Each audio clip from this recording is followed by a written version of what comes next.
안녕하세요. EJ 진행의 한보람입니다. 이재필, 이광무 두 전문가를 이용해서 제대로 수익을 통제하고 부리는 시간 EJ입니다. 오늘 시장에 있었던 이슈를 종목을 통해서 살펴보고 또 그 안에서 제대로 수익을 낼 수 있는 종목 찾아보는 시간입니다.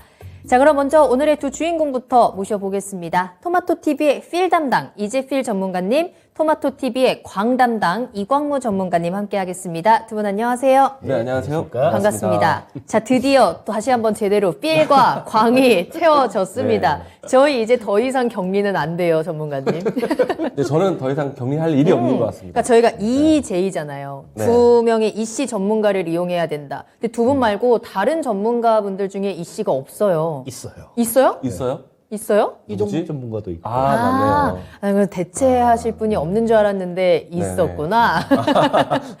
자, 그래도 저희는 이재필 전문가님 필과 광을 계속해서 보내드려야 되기 때문에 두 분과 계속해서 함께 하겠습니다. 조금 더 건강하게 그리고 즐겁게 EJ 함께 해보도록 할게요.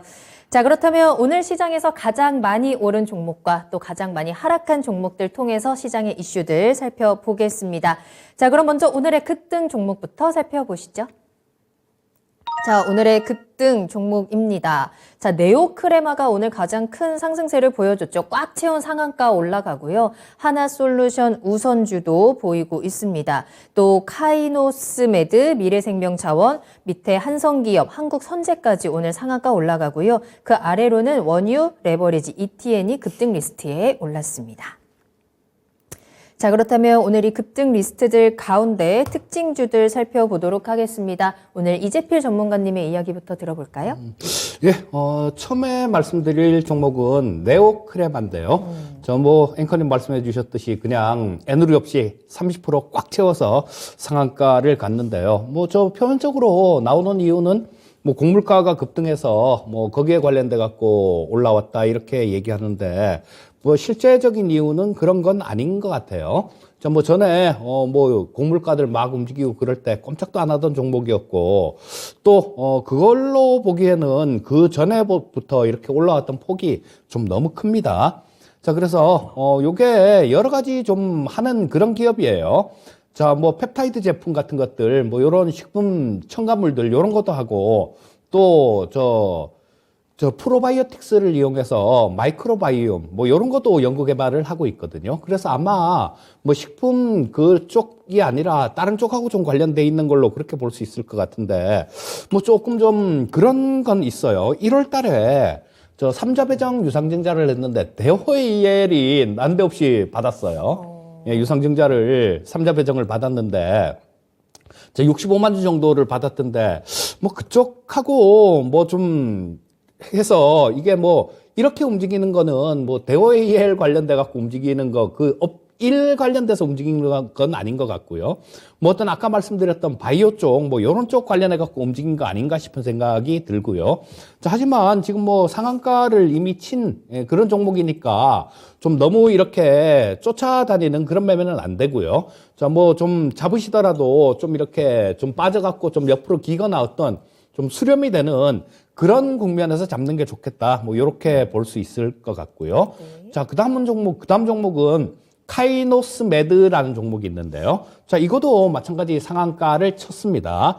자, 요거는 재료가 하나 나왔죠. KM819라고 요게 파킨슨병 치료제인데 지금 미국에서 임상 2상이 진행 중인 그런 겁니다. 근데 요거 관련해 갖고 특허를 하나 취득을 했는데요. 자, 약물 용해도가 2000배를 증가시킬 수 있는 기술을 여기에 접목했다라는 그런 부분들 때문에 또 이것도 상한가를 쳤습니다.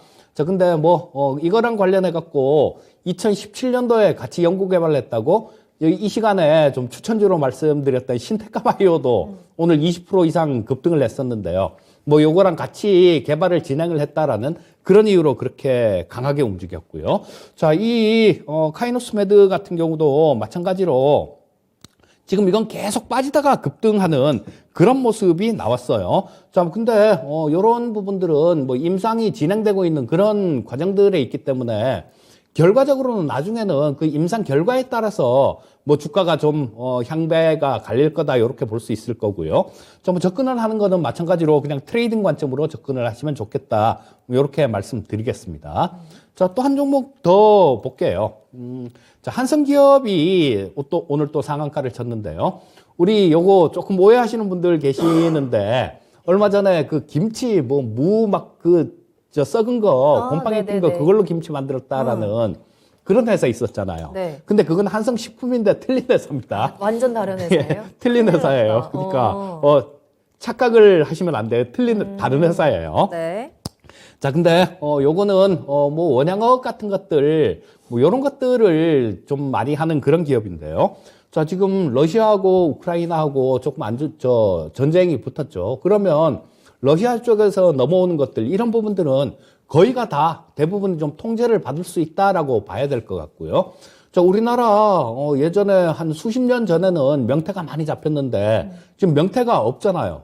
그래서 러시아 쪽에서 넘어오는 게 한 90% 이상이 러시아제라고 얘기를 합니다. 러시아산이라고 얘기를 하고 또 이 해산물 의존도가 우리가 게 같은 것도 그렇고 상당히 러시아산의 의존도가 상당히 높기 때문에 뭐 이런 것들 해산물들이 좀 가격이 좀 폭등할 조짐들 요런 게 보이면서 한성기업 같은 요런 종목도 그냥 상한가로 진입하는 그런 모습이었습니다. 네. 자, 그럼 바로 이어서 이광문 전문가님의 급등 종목 특징주 한번 살펴보도록 할게요. 어떤 거 보셨을까요? 하나솔루션 우선주가 오늘 상한가를 갔습니다. 네. 우선 이제 주가 차트 먼저 보도록 하겠는데요.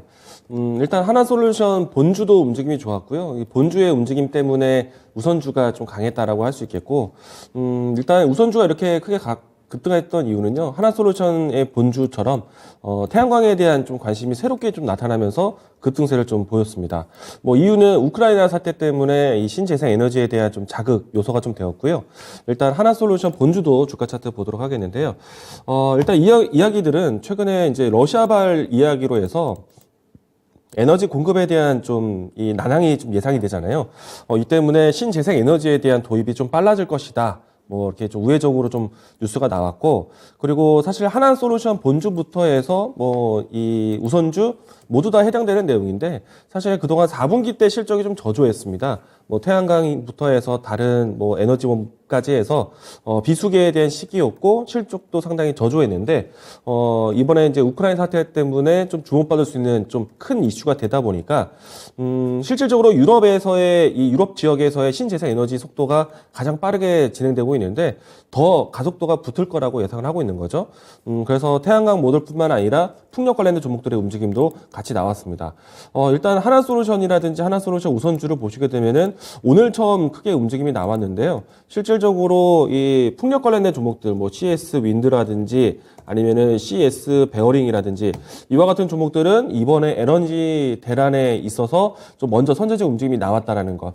그리고 실질적으로 주요 국가에서 이 에너지 대란에 대한 이제 대책을 준비하고 있다 보니까 신재생 에너지 새롭게 볼 수 있는 종목이 되지 않을까 생각이 됩니다. 비슷한 사례로요. 뭐 일전에 이제 이 가스 공급에 대한 걱정을 하다 보니까 이 LNG 발주가 나올 수도 있다라는 기대감이 나왔었잖아요. 네. 이 때문에 뭐 대우조선해양부터 삼성중공업 모두 다 이제 좀 새롭게 움직임이 좀 변화되기도 했었는데 이런 측면으로 해서 신재생 에너지까지 확산됐기 때문에 관련된 섹터들 한번 살펴보시는 것도 상당히 도움이 될 것 같다라고 이야기 드리겠고요. 그리고 미래생명자원도 보도록 하겠습니다. 이 종목은 저희 EJ 시간 동안에 뭐 우크라이나 사태뿐만 아니라 인플레이션 이 때문에 곡물 가격, 사료 가격, 뭐 그밖에 원자재 가격 좀 저희가 좀 이제 포인트를 잡을 때가 있었잖아요. 저는 그때 이제 곡물 사료에서 미래생명 자원 이 종목을 탑픽 종목으로 이야기 드렸었는데 변동성이 좀 커지기 시작해서 지금 3,000원대에서 시작했던 종목이요. 최근 9,000원대까지 움직임이 나왔습니다. 그리고 오늘 다시 한번 상한가 연출하는 모습인데 이제는 좀 가격적으로 좀 부담되는 위치가 좀 온 것 같아요. 이제 거의 3배 가까이 올라왔고 2배 이상 올라왔고 이렇다 보니까 변동성은 여전히 우크라이나 사태에 대한 이야기들이 나올 수 있지만은 종목에 대한 선택이 좀 쉽진 않을 것 같다라고 생각이 되고요. 그러면은 탑픽 종목으로 이야기 드렸던 이 종목 같은 경우에는 가지고 있는 분들은 변동성에 좀 더 대응하되 신규 접근은 조금 자제하자라고 이야기 좀 들어보겠습니다. 네. 다음은 한국선제 종목 보겠는데요. 오늘 대체적으로 우크라이나 사태에 대한 내용들이 계속 이어지는 환경이었고, 그리고 ETF, 뭐 ETN 이런 관련된 종목들이 움직임이 컸었는데, 한국선제는 좀 개별적인 이슈가 있었습니다.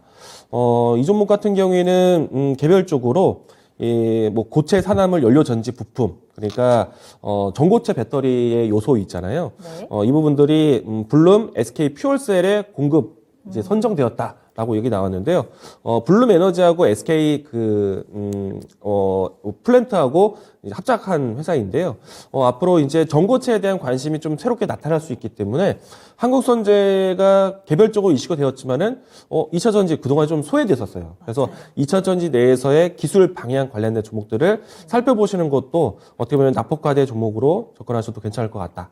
이야기 들어보겠습니다. 네, 자 이렇게 해서 오늘 급등 종목들 가운데 특징주들 살펴봤습니다. 채팅창 보고 있는데 준호님께서 급등 급락주를 잡으라는 건 아니시죠? 라고 하셨는데 그럼요. 지금 이 종목들을 잡아라 라는 게 아니고 어떤 종목이 이렇게 강하게 움직이는 데는 분명히 어떤 이유가 있을 겁니다. 이렇게 종목들 통해서 오늘 어떤 이벤트가 시장에 영향을 미쳤는지 그에 대해서 체크를 해드리고 있고요. 또 그와 함께 이런 섹터, 이런 종목들 어떻게 대응을 해야 되는지 간단하게 전략까지 전해드리고 있으니까요. 참고해 보시면 또 좋을 것 같습니다.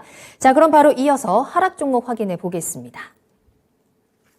자, 오늘의 하락 종목입니다. 옆에 같이 또 표가 나오고 있는데요. 자, 오늘 하락 종목 탑 10에는 G9 제약을 제외하고는 1위부터 10위까지 모두 ETN 상품들이 차지를 하고 있는 상황입니다. 유럽 탄소 배출권, 또 인버스 레버리지 등등이 지금 WTI 원유 ETN까지 지금 차지를 하고 있고요. 이들을 빼고 봤을 때 이제 코스피에서는 롯데케미칼이 오늘 6% 넘게 하락을 했고 그 아래로는 뭐 현대해상, 메리츠화재 같은 보험주들도 오늘 강하게 하락을 합니다. 코스닥으로 보자면 GTG 웰리스라든지 YOM, 엔투텍도 오늘 많이 내려간 모습들 확인하실 수 있을 것 같습니다. 자, 그렇다면 하락 종목들 가운데는 우리가 어떤 특징주를 체크해야 되는지 최근에 이렇게 하락 리스트 중에서 저런 ETN이 저렇게 많이 나오는 거 저는 처음 봤거든요. 오늘 어떻게 보셨어요? 자, 처음이니까 ETF하고 ETN하고 그 차이점을 간략하게만 좀 좋아요. 말씀을 드리면요. 네. ETF는 상장 지수 펀드입니다. 그리고 ETN은 상장 지수 채권이에요. 자, 운영하는 주체는, ETF 같은 경우는 자산운용사에서 운영하는 거고, 저 ETN은 저쪽, 그러니까 증권사에서 발행을 하는 겁니다. 그리고 ETF 같은 경우는, 그게 좀 만기가 없죠. 상장지수 펀드니까. 근데 ETN 같은 경우는 1년에서부터 20년까지 그 만기가 있다라는 거, 요런 차이가 있다라는 거, 그 정도는 알고 투자를 하시면 좋을 것 같고요. 자, 오늘 탄소 배출권 쪽이 굉장히 하락 1등이에요. 자, 메리츠 쪽에서 발행한 게 유럽 탄소 배출권이 19.4% 정도 하락했는데요. 자, 뭐 요거는 그런 부분이었습니다. 저기 보시게 되면 밑에 저 원유 인버스 ETF가 또 굉장히 많이 좀 빠졌는데요. 이 인버스라는 거는 그 반대로 가는 거죠. 그래서 곱하기 두 배짜리 이런 게 뭐 17%씩 이렇게 빠졌는데 유가가 올라갔으니까 저 ETF나 ETN 가격은 떨어지는 거죠. 자, 근데 이게 보통 그냥 유가가 올라갔다라는 거 이런 부분들이 수요가 많아서 이게 올라갔으면 얘기가 틀렸을 겁니다. 아마 이 탄소 배출권 가격이 이렇게 빠지질 않았을 거예요. 자, 그런데 수요가 많은 게 아니라 이게 공급우려죠. 공급우려니까 뭐 그냥 가격만 올라갈 것이다. 그렇게 되니까 경기가 둔화가 될 것이다. 그렇게 되면 탄소 배출권이 그렇게 크게 필요가 없을 것이다라는 그런 이유 때문에 급락하는 모습이었고요. 자, 뭐 마찬가지 아까 그 원유 ETF를 잠깐 말씀드렸는데, 자, 이 인버스죠. 자, 이런 부분들이 똑같이 유가가 올라갔는데도 어떤 시장이나 다른 쪽에서는 다르게 해석을 할 수 있다는 거, 그 얘기를 조금 말씀드리고 싶고요. 자, 뭐 ETF나 ETN 같은 경우는 이런 것들은 조금 낯선 경우가 있을 수가 있어요. 근데 뭐 나중에 세금 부분들, 뭐 이런 부분들도 250만 원 이상이면 세금도 부과가 되고요. 대신에 그런 거 증권 거래세는 없습니다. 거래세는 없기 때문에 조금 경우에 따라서 좀 이용을 하셔도 될 만한 뭐 그런 부분이다라고 말씀드릴 수 있겠고요. 네. 자, 뭐 이런 것들은 분위기 돌아가는 부분들 잘 살펴보면서 하시면 되겠다. 뭐 이렇게 말씀드리겠고요. 자, 나머지 다른 종목 하나를 조금 보면 G9 제약이라는 종목이 있는데요. 자, 이게 오늘 18% 정도 급락했습니다. 그리고 보니까 뭐 장 끝날 때까지는, 정규장 끝날 때까지는 거래 정지가 안 됐었는데, 뭐 한 5시 정도 좀 넘어서 거래 정지가 되는 그런 모습이었는데요. 자, 뭐 그런 거죠. 뭐 자본 잠식 관련해 갖고 관리 종목이나 혹은 뭐 상장 폐지 사유에 해당될 수 있다라는 그런 부분이었는데요. 자, 처음에 제가 오늘 이걸 보고 G9 제약 이건 뭐지라고 생각을 했었는데 코렌이에요. 옛날 상호가 코렌인데 코렌은 뭐 카메라 모듈 같은 것들 이런 것들을 만드는 그런 기업이었는데요. 이름을 이렇게 G9 제약으로 바꾸고 뭐 얼마 전에 감자도 또 했었네요. 11월 달에 감자도 하고 막 그랬는데, 자, 지금 회사에서 하는 얘기는, 뭐, 우리 상장 폐지나 그런 부분들 안 될 수 있다. 뭐, 삼자 배정 유상증자를 해도 되고, 뭐, 그렇게 얘기들을 하는데요. 자, 우리 시청자님들께서는 지금 제가 전에도 이런 말씀 몇 번을 당부를 드렸죠. 최소한 사업 보고서가 나올 때까지는 이 불안한 종목군들 이런 쪽 근처에도 안 가는 게 좋겠다. 이렇게 말씀드리겠습니다. 네, 알겠습니다. 자, ETF, ETN에 대한 설명도 간단하게 들어봤고 유일하게 하나 남아 있었던 G9 제약에 대한 설명까지 들어봤습니다. 자, 그렇다면 이광무 전문가님께서는 하락에서는 어떤 네. 종목 꼽으셨을까요? 오늘 이제 유가 관련된 ETN, ETF 뭐 이렇게 좀 변동돼서 움직임이 나왔는데 본주 종목들 중에서는 롯데케미칼이 좀 하락이 좀 깊었습니다. 이 종목 같은 경우에는 경기 흐름에 따라서 진행되는 종목이다 보니까 사실 이번에 우크라이나 사태만 아니었다라면은 이제 경기 바닥을 좀 확인하고 금리 인상이 되더라도 좀 긍정적인 시각이 좀 되지 않았을까라는 좀 기대를 했었거든요. 네. 근데 이제 이번에 이제 이제 에너지 대란 때문에 변동성이 너무 이제 크게 진행이 된 거예요. 보통은 이제 유가 관련된 종목들 같은 경우에는 이 마진 개선에 대한 부분들이 좀 결국에는 상품 가격이 이어질 수도 있는 부분이 있다 보니까 유가 올라가는 방향성을 따라가기도 하거든요.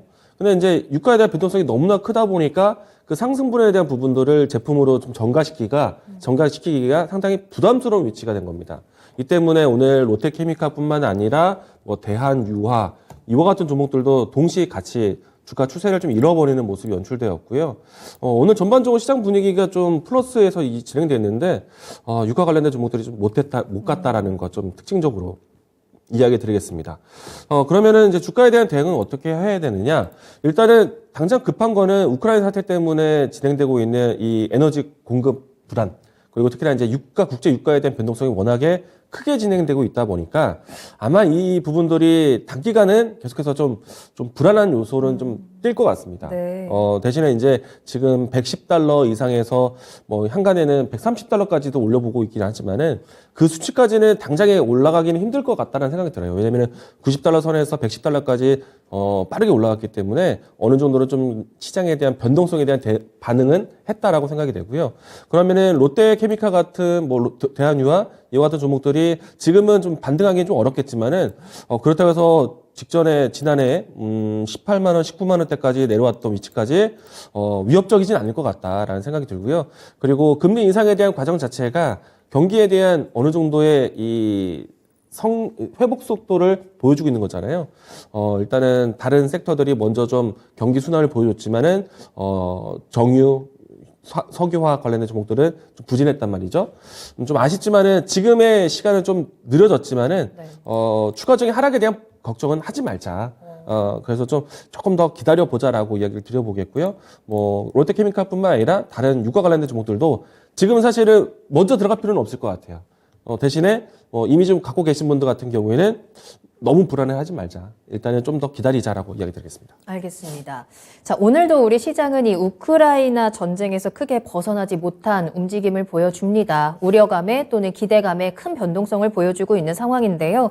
우크라이나 사태가 점점 심각해지고 있습니다. 뭐 우리 시간으로 오늘 저녁에 이제 현지 시각으로 저녁에 다시 한번 2차 협상에 들어간다라는 뉴스도 제가 확인을 했는데 이번 협상에서 어떤 결과가 나올지 또 주목이 되는 부분이고 이렇게 전쟁이 심해지다 보니까 국제유가 110달러 돌파하고 밀 가격도 14년 만에 최고치를 기록합니다. 전쟁이 언제 어떻게 끝날지도 문제긴 한데요. 그에 따라서 이 원자재 가격 폭등이 어디까지 갈 것이냐도 좀 궁금하거든요. 관련해서 우리는 관련 섹터들 종목들 어떻게 바라봐야 하는 걸까요? 어떻게? 네, 뭐 먼저 얘기하세요. 손 드신 거예요, 지금 이재필 전문가님? 지적을.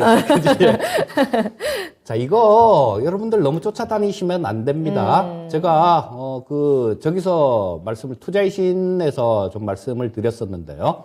그때 2014년도에 러시아에서 크림반도를 공격을 할 때, 그때 당시 유가가 100불이 넘었었어요. 그런데 그해 말에 50불까지 떨어졌습니다. 자, 그리고 천연가스 가격도 마찬가지였어요. 천연가스 가격도 공격을 할 때, 그때가 가장 좋은 고점이었었는데, 그러고 난 다음에 그해 말에 보면 반토막도 더 났습니다.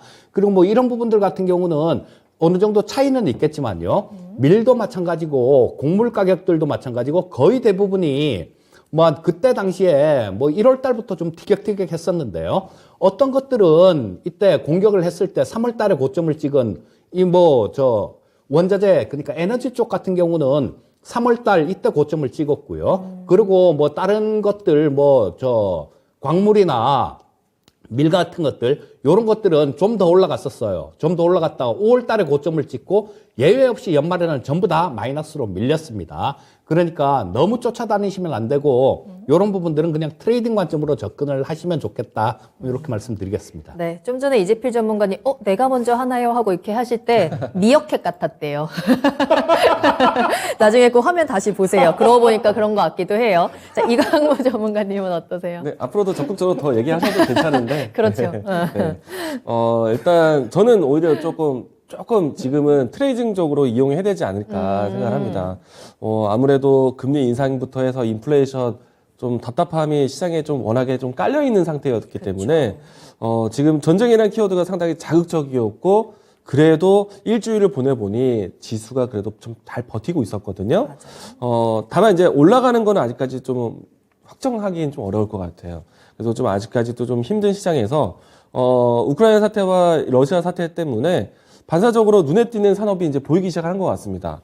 예를 들어서 인플레이션의 하나이긴 하지만 결국에는 경기에 분명히 영향도 줄 거란 말이에요. 네. 근데 이제 주식으로 봤을 때는 이번에 워낙에 선택할 수 있는 선택지가 없는 상태에서 테마적인 흐름들이 조금 어떻게 보면 좀 큰 그룹이 돼서 움직임이 나고 있기 때문에 이번 기회에서 그동안에 소외됐던 업종군들을 살펴보거나 테마적으로 본다라면은 지금 곡물 가격, 또 원자재 가격, 비철금속에서부터 에너지 이렇게 볼 수 있겠고 그리고 대체 산업으로 해서 신재생 에너지 산업이라든지 그리고 조선 같은 경우에는 그동안에 소외되었었잖아요.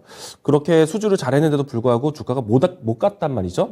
이번 기회에서 이제 주목받기 시작했기 때문에 저는 오히려 그 산업들에 대한 관심 갖기에 좋은 기회가 되지 않을까라고 생각을 합니다. 알겠습니다. 네. 자, 그렇다면 이제는 포커스 EJ로 넘어가서요. 이처럼 큰 변동성이 나타나는 시장에서 우리가 정말로 주목해 봐야 하는 찐 포커스는 어디일까 한번 이야기 나눠보도록 하겠습니다. 지금 우리가 조금 혹시라도 놓치고 있는 이슈가 있는지 한번 체크를 해보고 정말 전쟁과 같은 변동성 장에서 우리가 어디에 포커스를 맞추고 주목을 해봐야 하는지 그 섹터들 그리고 그 안에서 종목들 찾아보도록 할게요. 자, 이재필 전문가님 어떤 섹터 주목하실겠어요? 자, 수소 섹터를 좀 잘 보시면 좋겠습니다. 좋습니다. 이유가 뭘까요? 자, 이 수소 쪽 같은 경우는 이 화석 에너지가 결정적으로 되게 좀 유리한 게 뭐냐 하면요. 신재생 에너지 쪽보다 유리한 게 뭐냐 하면 저장성이에요. 자, 저장을 할 수 있다라는 거, 그런 부분들이고, 우리 태양광이나 풍력 같은 경우는 저장이 안 되죠. 그래서 유럽 쪽, 이런 쪽도 풍력이나 이런 쪽을 굉장히 많이 투자를 하는데, 지금 그러니까 2000년도에 2020년 그러니까 재작년에 나온 계획들 이런 부분들을 보면 굉장히 투자가 많이 되게 되는데요. 이 부분을 전부 다 수소를 생산하는데 그걸 쓴다라고 그렇게 계획이 다 돼 있습니다. 자, 그런데 이 풍력이나 태양광 같은 경우는 바람이 좀 세게 불면 이게 전기가 굉장히 많이 만들어지죠. 그래서 송전을 하려고 보면 과부하가 걸릴 수가 있어요. 그래서 고장이 나고 그럴 수가 있고 또 어떤 때는 또 바람이 안 불 때도 있습니다. 이게 전기가 발생될 때는 너무 크게 발생이 되고 안 될 때는 또 안 되는 거예요. 자, 이런 부분들을 보완하기 위해서 수소가 필요한데요. 여기서 남는 전기 이런 걸로 물을 분해하는 거죠. 그래서 수소를 만드는 겁니다. 자, 그래서 이런 쪽들 지금 아마 유럽 쪽이나 뭐 이런 쪽들도 마찬가지로 지금 러시아한테 조금 전에 지금은 뭐 하도 여론도 그렇고 하도 저 러시아 쪽이 안 좋은 그런 걸 보였으니까 여론이 다 돌아서 버렸는데 뭐 불과 얼마 전 지난주까지만 하더라도 되게 많이 눈치를 보는 그런 거였어요. 러시아의 눈치를. 독일 같은 경우도 뭐 군수용품 보내라니까 헬멧 5,000개 보내고 말고 막 그랬었는데 지금 완전히 틀려졌죠. 자, 이런 부분들이 만약에 유럽 쪽에서 수소나 뭐 이런 산업이 좀 발전이 돼서 에너지를 만들 수 있는 수소를 좀 많이 저장을 해놓고 그런 형태였다라면 러시아 눈치를 그렇게 안 봐도 됐을 겁니다. 자, 그래서 우크라이나 사태에 관련해 갖고 이런 부분들이 좀 신재생 에너지나 이런 저장할 수 있는 이런 에너지 쪽, 청정 에너지 쪽에 관심이 훨씬 더 높아질 걸로 그렇게 보고 있습니다. 알겠습니다. 자, 그렇다면 그 안에서 우리가 이제 종목들 찾아봐야 될 것 같은데 수소 관련주들 가운데 어떤 종목을 조금 더 주목할까요? 자, 첫 번째는 상하프론테크를 좀 말씀드릴 수 있을 것 같은데요. 자, 이 상하프론테크는 수소차에 들어가는 이 연료전지가 또 몇 가지 종류가 있어요. 종류가 몇 가지가 있는데 가장 대표적인 게 PM 방식이고 그 다음에 또 좀 효율을 좀 높일 수 있는 부분들이 발전용으로 쓰는 것들 뭐 이런 것들은 고체 산화물 방식 요런 거를 좀 주로 선호를 하는데요. 자, 이 고체 산화물 방식 같은 경우는 온도를 굉장히 높이 올려야 돼요. 600도 이상 이렇게 굉장히 높이 올려야 되기 때문에 이 자동차에다가는 적용을 할 수가 없죠. 600도까지 올라가야 이게 수소가 발생돼서 저 반응이 나타나는 거니까요. 그렇기 때문에 이 자동차 쪽에서는 PM 방식으로 할 수밖에 없습니다. 그런데 자, 이 PM 방식의 가장 핵심적인 부분들은 그 중간에 있는 전해질 막이에요. 자, 이 전해질 막에서 그 수소 이온만 이쪽에서 저 음극에서 양극으로 이렇게 넘어가도록 그렇게 다 막아줘야 되는 그런 부분들이 있어서 이게 가장 이게 큰 그런 기술입니다. 그런데 이 PM 막을 생산할 수 있는 기업은 전 세계에서 2개밖에 없어요. 고오사하고 상하프론테크. 원래는 이 고오사 하나밖에 없었어요. 하나밖에 없었는데, 자, 이 상하프론테크가 재작년에 이걸 좀 개발을 해갖고, 원래 뭐 개발을 처음에 했다라는 얘기는 2018년도 그때 나왔었죠. 근데 요걸 개발을 하고 저 제품화를 했던 거죠, 현대차하고. 그래서 요런 부분들이 지금 실증이 되면서 현대차 넥소에 직접 납품이 되고 있습니다. 자, 그래서 이 상하프론테크 같은 종목들 가장 핵심인 종목이니까 요런 종목들 잘 보시면 좋을 것 같고요. 또 이 상하프론테크는 그거 외에도 이 5G, 6G 소재, 기판 신소재를 개발해서 아마 나중에는 그런 쪽으로도 굉장히 좋은 움직임을 보이지 않을까 싶은 생각이 들고요. 네. 자, 두 번째는 효성첨단 소재입니다. 자, 이 효성첨단 소재는 탄소 소재를 만드는 그런 기업이에요. 자, 탄소 소재는 전 세계에서 9개 기업밖에 만들지를 못합니다. 자, 근데 저 효성첨단 소재 같은 경우는 좀 이 물성이 강한 물성이 있고 이 탄성이 좋은 그런 물성이 있는데요. 탄소 소재 중에서도 이 효성첨단 소재 같은 경우는 좀 강한 물성의 강점이 있습니다. 근데 이 강한 물성 같은 경우는 그 수소 탱크들 뭐 이런 거를 만들 때 주로 쓰여요. 자, 이게 그 전에 뭐 강릉에서 수소 연구소에서 뭐 폭발하고 그런 사고도 좀 있었는데요. 이때까지만 하더라도 이걸 그냥 용기를 탄소 용기에 저장을 안 하고 그냥 철로 기반이 된 그 용기에다가 저장을 했거든요. 근데 이 수소 같은 경우는 이 침투성이 굉장히 강합니다. 자, 그리고 굉장히 가볍기 때문에 이 저 금속에 침투를 해서 막 지가 막 이렇게 파고 막 움직여요. 그러다 보면 이게 폭발을 하게 되는데, 자, 뭐 이런 부분들은 강하기만 하면 이런 부분들이 폭발을 하는데요. 자, 뭐 이런 것들이 탄소 섬유로 만들면 탄성도 있기 때문에 그런 부분들이 없어집니다. 자, 그래서 국내 유일의 탄소 섬유 업체다, 생산업체다 이렇게 보시고 효성첨단 소재도 그 관련 있게 보시면 될 거고요. 네. 자, 또 나머지 한 종목은 비나텍이라는 종목이 있습니다.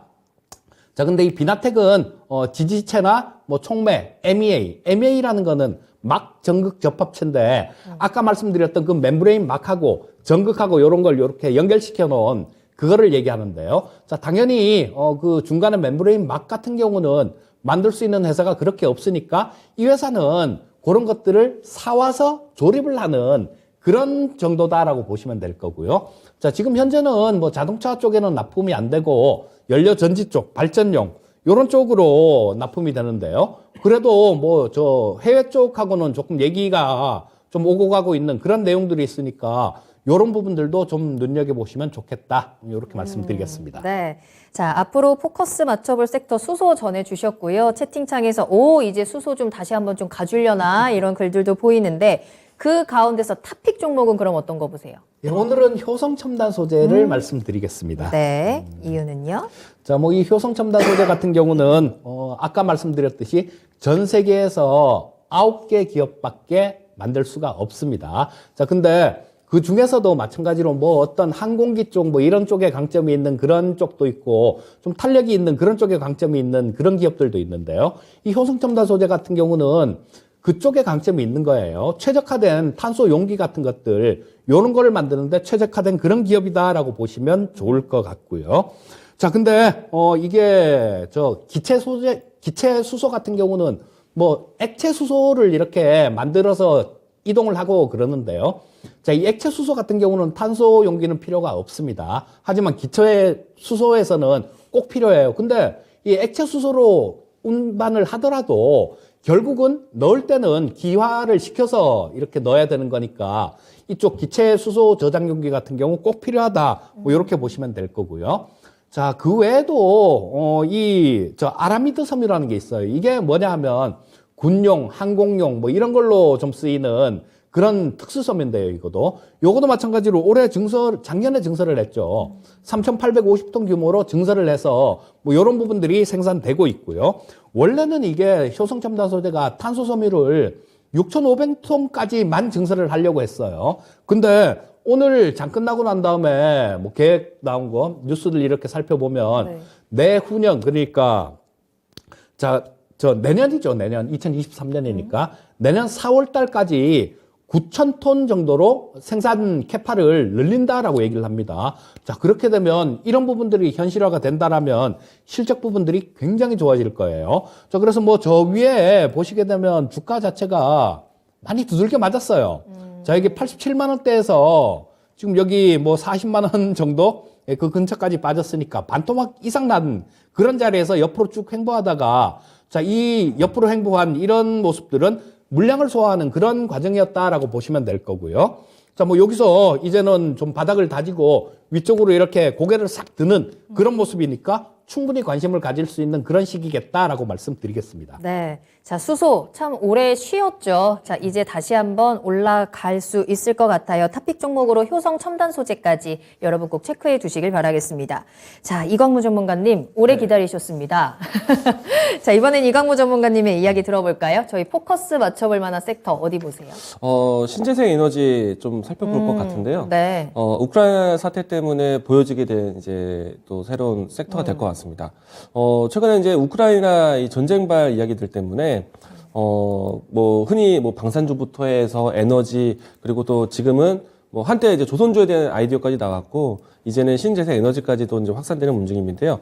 앞에서 하나솔루션 이야기 권해드릴 때도 이야기 드렸지만은 에너지 대란 때문에 이제 대체 에너지에 대한 공급에 대한 고민이 이제 앞으로 커질 수밖에 없다라고 할 수 있겠고요. 이 때문에 오늘 뭐 태양광뿐만 아니라 풍력 관련된 종목들의 움직임들도 함께 나왔습니다. 그리고 이제 이 국제 유가가 급등했던 단순한 이유에서도요. 보통 이제 국제 유가가 급등하게 되면은 신재생 에너지 관련된 종목들에 대한 새로운 관심이 또 살아나기도 하기 때문에 지금은 어떻게 보면은 대외적인 변수에서 새롭게 주목받고 있는 섹터가 될 것 같고요. 그리고 실질적으로 유럽 내에서 이 에너지 정책에 대한 부분들을 좀 새롭게 좀 확대되는 계획을 좀 가지고 있습니다. 사실 앞에서 이 러시아 의존도에 대한 높은 에너지 때문에 대체 에너지에 대한 이 공급 조달에 대해서 준비를 한 것 같고요. 특히나 이제 유럽에서의 이 에너지 계획이 좀 새롭게 나왔는데 전력 에너지 부분 안에서 재생 에너지에 대한 사용을 이전에는 2050년도부터 해서 100% 사용에 대해서 기대를 했었는데 그 시기를 좀 더 앞당기겠다. 2035년 때까지 앞당겨서 진행하겠다라고 계획이 좀 나왔기 때문에 독일에서 진행한다라면 유럽 전반적으로 그와 같은 트렌드를 좀 따라갈 수밖에 없습니다. 그래서 신재생 에너지 관련된 풍력과 또 태양광 같이 네. 보시면 좋을 것 같습니다. 알겠습니다. 이 신재생 에너지 섹터라는 네. 게 한창 코로나 막 심해졌을 때 막 부각받기 네. 시작을 했었고 전쟁에서 또 한 번 부각을 받고 굉장히 위기 속에서 빛을 발하는 섹터인 것 같아요. 그런 것 같아요. 일단은 코로나 사태 속에서는 일자리 창출에 대한 좀 새로운 인프라에 대한 관심을 올랐고 환경에 대한 관심도 네, 높아지면서. 맞아요. 그래서 이제 지난 해까지 해서 풍력 관련된 종목들은 실질적으로 수주도 많이 나왔습니다. 맞아요. 그리고 이 때문에 기업에 대한 실적 변화도 좀 상당히 좋았고 이번에 이제 워낙에 러시아 지역의 의존도가 에너지 의존도가 높다 보니까 유럽 지역이 새로운 이제 앞으로 만약에 또 한 번 러시아의 의존도가 높은 것에 대한 리스크가 나올 수가 있잖아요. 그러니까 그런 반복을 하지 않기 위해서 대체 에너지에 대한 고민이 본격적으로 나올 것 같다라고 생각이 됩니다. 네, 그렇다면 다시 한번 지금 주목을 받는 상황에서 특징 종목들은 어떤 거 체크할까요? 우선은 CS 윈드 대표적으로 보도록 하겠는데요. 네. 풍력 관련된 종목 중에 하나이고요. CS 윈드는 과거에 영국 해상의 이제 이 풍력 타워 때문에 전 세계 뭐 수주 1위다라고 얘기도 나오기도 했었고 실질적으로 기업에 대한 실적도 상당히 좋았었기 때문에 작년에 주가 움직임도 상당히 좋았습니다. 그런데 이제 최근까지 와서 기업에 대한 주가 위치는 분명히 레벨업이 됐는데 사실 이제 과거의 움직임보다는 조금 이제 소외된 현상이 좀 있긴 했습니다. 왜냐면은 유럽뿐만 아니라 미국에서의 재투자에 대한 이야기들이 좀 있었어야 되는데 바이든 정부가 조금 어려웠어요. 그래서 올해 다시 한번 좀 기대해 볼 것 같고, 그리고 CS 윈드가 좀 가장 먼저 눈에 보이는 이유는요, CS 윈드 같은 경우에는 포르투갈 그리고 또 터키 지역으로 해서 해상풍력 타워를 다시 또 증설 준비하고 있습니다. 그러면 이제 CS 윈드가 원래 이제 이 유럽 지역에 대한 매출 비중이 상당히 높았는데 여기서 또 주요 거점 지역에 풍력 타워에 대한 부분들을 좀 증설 준비하고 있기 때문에 기업에 대한 실적 또 테마적인 흐름을 안에서도 대장주 역할을 하지 않을까 생각을 하고요. 그리고 비슷한 종목으로 해서 CS 윈드가 있는데, CS 베어링이 있는데 네. 이 종목은 CS 윈드의 자회사입니다. 때문에 주가의 움직임들은 네, 주가 CS 베어링 보도록 하죠. 그래서 이제 이 주가의 흐름은 사실 거의 비슷하게 진행되고 있고요. 그리고 보시게 되면은 최근에 우크라이나 사태 때문에 이제 주목받기 시작한 거는 맞습니다. 그리고 이제 CS 베어링 같은 경우에는 풍력 타워에 들어갈 수 있는 베어링에 대해서 대부분 공급하기 때문에 뗄 수 없는 그런 관계가 될 것 같고요. 그리고 이제 다른 이제 앞에서 보긴 했었지만은 하나솔루션도 보도록 하겠습니다. 네. 이 종목의 가장 큰 이 매출의 거점은 미국 지역이었어요. 그래서 바이든 정부가 들어서고 태양광에 대한 투자 기대감이 나왔을 때 큰 움직임이 나왔고, 요즘에는 이제 유럽과 미국에서 진행하고 있는 에너지 사업이 신재생 에너지 하나만 하지 않거든요. 기존에 있었던 에너지 정책을 융합해서, 그래서 지금은 이제 융합 에너지라고 많이 하게 되는데 태양광은 그런 에너지로 많이 쓰게 됩니다. 근데 이번에 이제 유럽 지역 내에서도 저변을 넓히기 위한 여러 가지 이제 기업 인수에 대한 부분들도 있었고, 이 때문에 재생 에너지에 대한 관심이 나온다라면은 하나솔루션 다시 볼 수 있지 않을까. 그리고 기업에 대한 실적이 과거에 실질적으로 크게 올랐는데 사실 4분기 때 좀 저조했습니다. 하나 큐셀부터 해서 다른 산업까지 해서 전체 계열사 부분들이 부진했는데 이번을 기회로 해서 좀 주가가 좀 브레이크 잡고 새롭게 좀 관심 받을 때가 되지 않았나 생각이 되고요. 태양광 쪽에서 또 S에너지도 좀 보도록 하겠는데 네. 이 종목도 비슷한 추이긴 하지만은 충분히 이번에 기회로 해서 반등을 했다라고 생각이 되고요.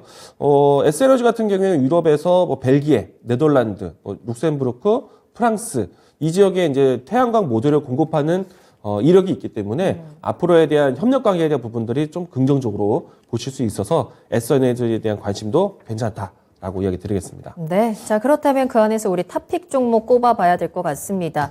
신재생 에너지, 태양광, 풍력, 그 가운데서 어떤 종목을 가장 좋게 보세요? 저는 유럽의 지역에 좀 매출 비중이 높은 CS 윈드를 CS 좀 윈드. 탑픽으로 이야기 드리겠고요. 네. 아무래도 러시아에 대한 에너지 의존도를 낮추기 위한 것이고 유럽 안에서의 재생에너지 투자이기 때문에 유럽에서의 매출 비중이 높은 기업을 좀 봐야 되지 않을까. 그래서 CS 윈드를 가지고 왔고요. 앞에서 얘기드린 것처럼 포르투갈하고 터키 지역으로 해서 풍력 산업에 대한 에너지 플랜트 산업을 또 하기 위한 좀 여러 가지 계획을 또 가지고 있습니다. 풍력뿐만 아니라 이제 태양광까지도 가능할 수 있는 사업 구조를 만들고 있어서 CS 윈드 많이 올라오긴 했지만은 또 이제 이렇게 주가가 그동안 소외됐던 주가에서 좀 관심을 받을 수 있는 종목이 되지 않을까 탑픽 종목을 얘기 드리겠습니다. 알겠습니다. 자, 두 분 오늘 뭐 수소 그리고 신재생 에너지를 이제 앞으로의 포커스 섹터로 짚어주셨는데 이제 큰 그림 보면은 결과적으로는 친환경이잖아요. 네. 신재생 에너지에 두 분 다 주목을 하고 있습니다. 지금 당장 뭐 이 우크라이나 사태로 주목을 받는 것뿐만 아니라 앞으로 계속해서 성장 가능성이 충분한 섹터라는 생각도 드는데요. 그 중에서 1등 섹터라고 하면 어떤 거 꼽으실 것 같아요? 태양광, 풍력, 수소, 원전까지 한번 해볼까요? 두 분 하나 둘 셋 하면 외치실래요? 오랜만에. 네, 좋죠. 자, 하나 둘 셋. 수소. 풍력. 다르네요. 네. 아니 풍력을 탑픽으로 꼽으셨고 수소를 섹터를 가지고 오셨는데 또 왜냐하면- 반대로 말씀을 하셨어요. 풍력은 저는 같은 이야기 할 줄 알았어요. 네. 아 그래요? 풍력은 저때 투자의 신에서도 말씀을 드렸거든요. 말씀을 알겠습니다. 드려갖고 네. 월요일 날 하고 지금 또 추천하기가 그렇잖아요. 아 그래서 풍력도 좋지만 수소도 같이 보자라는 말씀 해주신 거고 전문가님께서는 우리가 이제 올해 같은 경우에는 뭐 전기차의 대중화 이제 키워드를 저는 강조를 많이 하고 있거든요. 네네. 근데 이제 전기차에 대한 익숙함이 좀 있기 때문에 전기차 에너지에 대한 비슷한 에너지원이 수소 에너지입니다. 이온화 에너지잖아요. 전기 에너지를 위한. 그렇기 때문에 수소로 이제 전환되는 그런 이제 자연스러움이 있기 때문에 그리고 또 이제 수소라는 산업이 이제 신생 산업이지 않습니까? 그쵸. 그렇기 때문에 훨씬 더 먹을 자리가 많다라고 생각합니다. 알겠습니다. 자, 이 부분까지 여러분들 궁금했어요. 그렇지 네. 않아도 궁금했어요. 라는 글도 올라오고 있는데 함께 참고를 해보시면 좋을 것 같고요. 위기에 강한 섹터 그리고 앞으로 미래를 이끌어갈 수 있는 에너지에 대한 부분들 함께 그 기회 잡아보시면 좋을 것 같습니다. 자, 그럼 또 여러분들이 가장 궁금해하실 그래서 우리 어떤 종목 받아볼까요? 추천주 기다리고 계실 텐데요. 그 전에 우리 추천주 가운데 우리 목표가 도달한 종목 AS하고 리뷰 들어보고 지나가겠습니다. 이재필 전문가님의 이제 필 받을 종목 중에 하나였죠. LIG 넥스원 목표가 도달을 했습니다. 오늘도 굉장히 강한 상승세 나왔잖아요. 시작부터 또 크게 뛰면서 시작을 해서 오늘 72,900원에 거래를 마쳤더라고요. 차트를 보니까 최근 3일 동안 뿅뿅뿅 하고 올라왔어요. 수익률 24.28% 보여주고 있는데 이 종목 앞으로 리뷰 어떻게 보실까요? 자, 이 LIG 넥스원은 전에 6만 원 밑에서 좀 추천을 드렸었는데요. 네. 항상 그런 말씀을 좀 드리죠. 제가 항상 드리는 얘기가 조금 쌀 때 그때 잡으라고 말씀을 그쵸. 드리거든요. 쫓아다니지 말라고 말씀을 드립니다. 자, 이 쌀 때 잡아야 손절을 치더라도 최소한의 손절로 끊고 나올 수 있고요. 그 다음에 수익이 나면 이렇게 크게 날 수 있습니다. 자, 근데 주식 투자를 되게 쉽게 하려다 보니까 올랐을 때 비쌀 때 쫓아가는 거예요. 자, 근데 심지어는 그렇게 말씀하시는 분들도 계시긴 계세요. 궤변이죠. 쌀 때 사는 거 이거는 안 되는 거다 이렇게 얘기하는 사람들도 있긴 있는데요. 자, 그건 말도 안 되는 소리고. 자, 이 LIG 넥스원 같은 경우는 그때 6만 원 밑에서 추천을 드릴 때 목표가를 7만 원을 드렸어요. 7만 원을 드렸었는데 7만 원을 안 갔어요. 오늘 뛰어넘었어요. 그냥 갭으로 뚫고 시작해갖고 네. 예, 그냥 7만 원이라는 가격을 안 갔는데 자, 시청자님들 지금 요거도 마찬가지로 투자이신에서도 말씀을 드렸고 그런데요. 자, 지금 우크라이나가 당하는 걸 봤어요. 전 세계 국가들이 우크라이나가 힘이 없으니까 저렇게 당하는구나라는 거를 눈을 뜨고 진짜 보고 있습니다. 자, 그렇다면 이 자주 국방에 대한 욕구는 굉장히 커질 거예요. 그리고 또 독일이 나토에 가입을 해갖고 거기에 거의 좀 무임승차하는 국방비를 굉장히 적게 쓰는 그런 그런 정책으로 갔었는데요. 이번에 GDP의 2%를 국방비에 투자를 한다라는 그런 정책으로 바뀌었습니다. 자, 그래서 이런 쪽들 같은 경우는 당분간 관심을 좀 더 받을 수가 있으니까 이런 부분들은 차분하게 조금 계속 좀 두고 보시면 좋겠다. 이렇게 말씀드리겠습니다. 네, 자, 오늘 말씀드릴 종목은 삼성 엔지니어링입니다. 자, 요거를 며칠 동안 조금 지켜봤어요. 뭐냐 하면 현대 엔지니어링하고, 그 다음 DL 쪽하고, 삼성 엔지니어링하고, 요쪽이 그 러시아 쪽, 요런 쪽에 조금 수주를 받은 내용이 있어서 주가가 어떻게 반응을 하는지 조금 봐야 되겠다 싶어서 며칠 동안 지켜보니까, 직접적으로 주가가 안 좋은 그런 영향을 받지는 않습니다. 그냥 조금 뭐 왔다 갔다 하는 그 정도 모습인데요. 자, 그렇다면 이 러시아하고 우크라이나 관련되는 전쟁 관련되는 그런 내용들은 주가에 그렇게 안 좋은 악영향을 주고 있지는 않다라고 보시면 될 것 같고요. 자, 뭐 이쪽도 마찬가지입니다. 예전에 여러분들 그런 것들 주식 투자 조금 오래 되신 분들 같은 경우는 기억을 하실 수도 있어요. 예전에 2015년도에 이란 핵협상이 타결될 때, 그때 오바마 대통령 때죠. 그때 어떤 종목들이 움직였는가를 지금 미리 보십사 하는 그런 차원입니다. 지금 미리 또 조금 기억을 해본다라면 향후에 있을 그런 좋은 움직임에 대비할 수 있을 겁니다. 그때 우리나라 건설사들하고 이란이 상당히 좀 굉장히 돈독한 그런 관계를 갖고 있었어요. 예전에 처음에 이란이 대사관 테러 사건으로 제재를 받을 때 그때 이란에서 가장 늦게 짐을 싸갖고 나온 기업들이 바로 우리나라 건설사들이었었거든요. 자, 그리고 지금은 그런 것들, 제재 때문에 트럼프 때 그냥 트럼프가 엎어버렸잖아요. 이 핵협상을. 그런데 유가가 지금 오늘 장중에 보니까, WTI 선물이 110불을 넘겼었습니다. 자, 유가가 이렇게 튀어 올라온다라면 바이든 대통령이 별로 그렇게 기쁘지가 않을 거예요. 안 그래도 인플레이션 관련해갖고 상당히 좀 안 좋은 그런 평을 듣고 있고, 최근은 대응을 잘해서 지지율이 좀 올라가긴 했습니다만 유가는 꼭 잡고 싶을 겁니다. 그렇다면 러시아를 제재를 하면서 유가를 좀 이렇게 잡을 수 있는 방법이 그나마 완전히 잡진 못하겠지만요. 그나마 조금 나은 게 이란의 핵협상을 타결을 시켜서 이란이 증산을 하게 만든다라면, 그리고 이란에 있는 원유가 풀리게 만든다라면 유가를 좀 어느 정도 잡는데 도움이 될 겁니다. 자, 그래서 저는 이 이란 핵협상이 지금 워낙 우크라이나 관련해갖고 시끄러우니까 아직까지는 안 되는데요. 길지 않은 시간 내에 이 핵협상이 타결될 걸로 그렇게 보고 제재는 풀릴 걸로 봅니다. 자, 그렇다면 거기서 수혜받을 수 있는 종목군들 같은 경우는 이 플랜트 같은 거, 에너지 플랜트 같은 것들을 주로 하는 삼성 엔지니어링이 거기서 가장 큰 그런 수혜를 받을 수 있다라는 생각이 들고요.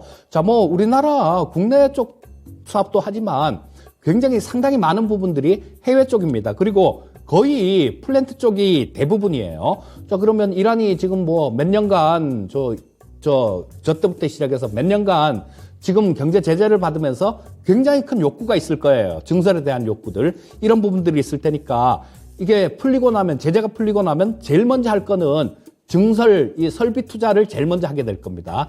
그 중에 수혜를 받을 수 있는 그런 종목이다라고 보시면 될 거고요. 자, 그거 외에도 이 삼성 엔지니어링 같은 경우는 탄소 포집, 바이오 플라스틱, 이런, 신재생 에너지 쪽, 요런 쪽도 성장 모멘텀을 충분히 보유하고 있으니까 길게 보기엔 참 좋은 종목이다. 이렇게 말씀드리겠고요.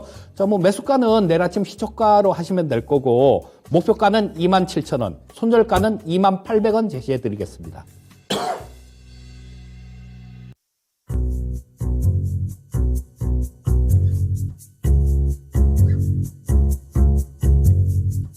네, 오늘 추천주는 CS 윈드입니다. 앞에서 이제 신재생 에너지에 대한 이야기를 건네드리기도 했었고요. 아무래도 우크라이나 사태에 대한 이야기들이 오늘 2차 평화회의를 진행하고 있지만은, 단기간에 끝날지 아니면은, 이로 인해서 대체 에너지부터 해서, 의존도를 낮추기 위한 여러 가지 전략들이 나올 수 있기 때문에, 그동안에 소외되고 좀 시장에서 좀 관심을 받지 못했었던 신재생 에너지 관련된 종목들을 좀 살펴보자라는 생각이고요. 우선은 이제 CS 윈드는 유럽 지역 내에서의 풍력 투자 기대감이 남았고, 러시아에 대한 에너지 의존도를 낮추기 위해서 유가 그리고 또 가스가 아닌 대체 에너지에 대한 관심 커질 거라고 생각을 합니다.